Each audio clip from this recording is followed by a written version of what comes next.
Hello guys, this is Mr. Danilo guy.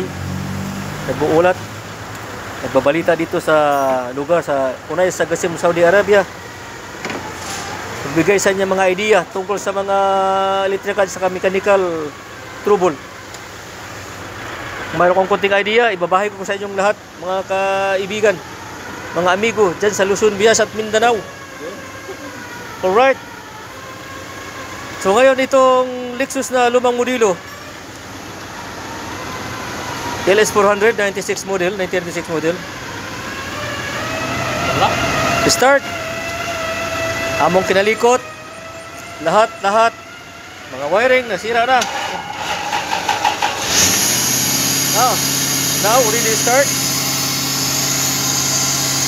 Nagpalit kami ignition coil, dalawa, ganun pa rin.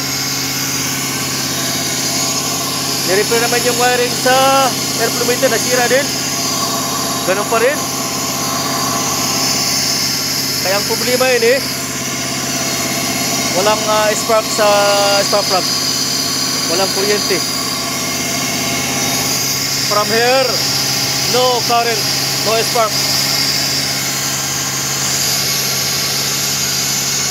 So, we are checking everything, all wiring. Some there is some loose contact. Then we change this crankshaft sensor. Now already start. Crankshaft sensor, there is problem. Mostly all cars, Lexus and Toyota, no spark from spark plug, no current from spark plug. There is problem from this crankshaft sensor. Crankshaft sensor is giving signal to engine ECU to give a signal to injector and ignition coil to spark plug. So now already start,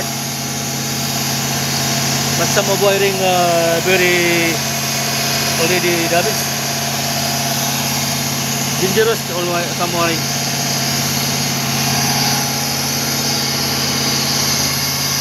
So now we try to repair this wiring. All wiring is already cut.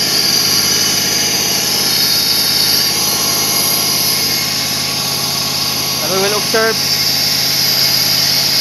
the engine performance. There is idling, high idling. So that's all. Thank you very much for watching. Don't forget to subscribe my YouTube channel. And don't forget to follow my Facebook.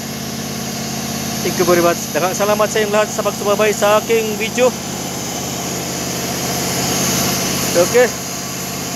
Bye bye. Thank you very much. Daghang salamat.